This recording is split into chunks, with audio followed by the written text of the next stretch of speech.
This channel does not promote any violent, harmful, or illegal activities. All content provided by this channel is meant for an educational purpose only. বিরোধিতা করেও শেষ পর্যন্ত ওয়াকফ আইন মানল রাজ্য। কেন্দ্রীয় পোর্টালে ওয়াকফ সম্পত্তির খতিয়ান আপলোডের নির্দেশ। 5ই ডিসেম্বরের মধ্যে পোর্টালে জেলা ধরে ধরে খতিয়ান আপলোড করতে হবে। খতিয়ান তুলতে হবে জেলা শাসককে নির্দেশ সংখ্যালঘু উন্নয়ন দপ্তরের। ওয়াকফ সংশোধনী বিল পাশের পর বাংলায় প্রতিবাদে নামে তৃণমূল।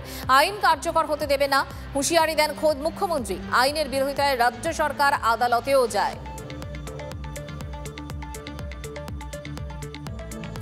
ওয়াকফ সংশোধনী বিল নিয়ে মুখ্যমন্ত্রী কি বলেছিলেন শোনাবো আপনাদের।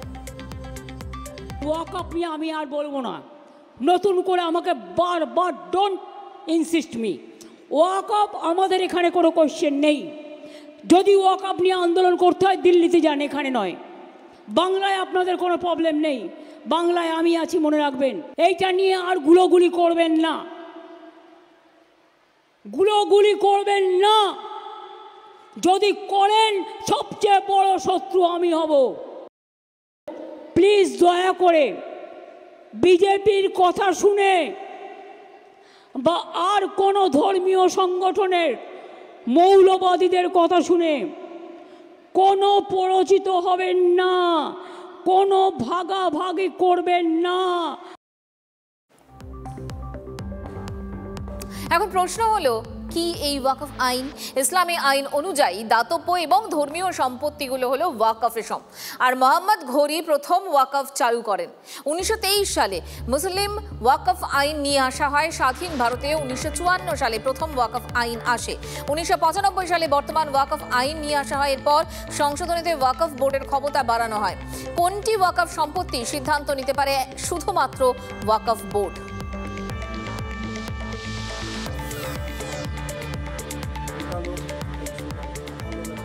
আপনাকে জানিয়ে রাখি, বিরোধিতা করেও শেষ পর্যন্ত এই ওয়াকফ আইন মানলো রাজ্য সরকার। আপনাদেরকে জানিয়ে রাখি যে তথ্য আসছে, বাংলায় 82,000-এর বেশি ওয়াকফ সম্পত্তি, 8,000 ওয়াকফ এস্টেট জেলা শাসকদের পাঠানো চিঠিতে বলল সংখ্যালঘু দপ্তর। শুধু অবিতর্কিত সম্পত্তির তথ্য আপলোড করার নির্দেশ দেওয়া হয়েছে।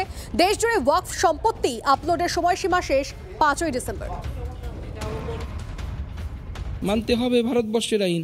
মমতা বন্দ্যোপাধ্যায় কি একটি অঙ্গরাজ্যের মানুষ দ্বারা নির্বাচিত একজন মুখ্যমন্ত্রী, তার ক্ষমতা আছে কি ভারতবর্ষের আইনসভায় পাশ করা কোনো আইনকে আটকানোর? ভারতবর্ষের সংবিধান কি তাকে সেই অধিকার দিয়েছে? নোবেল লরিয়েট তো না উনি যে ওনার কথা আমরা শুনে নেব, মেনে নেব কিছু। পার্লামেন্টের উভয় কক্ষে যখন ভোটাভুটি হয়, সেই ভোটাভুটিতে আপনি 3 তালাকের বলেন, সে আপনি ফার্মার্স বিল বলেন, বিভিন্ন বিলের ক্ষেত্রে আপনারা দেখবেন সেই সময় মমতা ব্যানার্জির দলের যারা এমপিরা কারো পেটে যন্ত্রণা হচ্ছে, কেউ শুটিংয়ে ব্যস্ত, কেউ নাটক করার নামে তারা সহযোগিতা দিয়েছে। পর্দার সামনেটা দেখছি কি কুস্তি, পর্দার আড়ালে এরা দোস্তি। বিজেপি চায় তৃণমূল পশ্চিমবাংলায় ক্ষমতায় থাকুক, আর তৃণমূল মনে প্রাণে চায় কেন্দ্রের বিজেপি থাকুক। তাহলে সুতরাং ওরা যে আইনগুলো নিয়ে আসছে ওয়াকআউটের নাম করে নাটক করে সহযোগিতা করছে, আর কোনো জায়গায় মুসলিমদেরকে বোকা বানিয়ে এই ধরনের করছে। মুখ্যমন্ত্রী যা বলেন আর যা করেন তার মধ্যে বিস্তর ফারাক।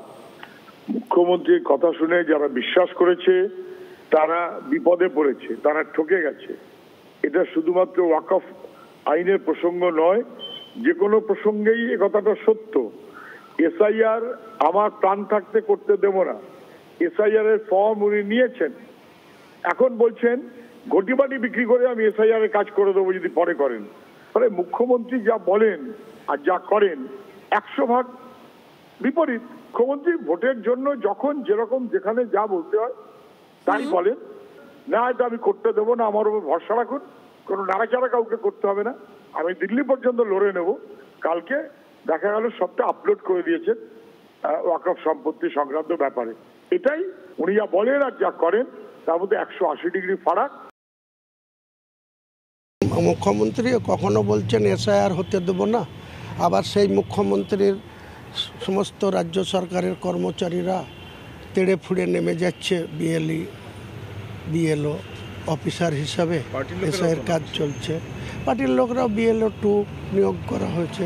তাহলে তিনি কেন বলছেন তারপরে আবার সেই কাজে তিনি তৎপরতা দেখাচ্ছেন? এতদিন বলে এলেন মানব না, তারপরে আজকে বলছেন মেনে নেওয়া হলো। এটা উনি ভালো উত্তর দিতে পারবেন, আমি বলতে পারবো না। ব্যাকফুটে তো যাচ্ছেনই মমতা ব্যানার্জি।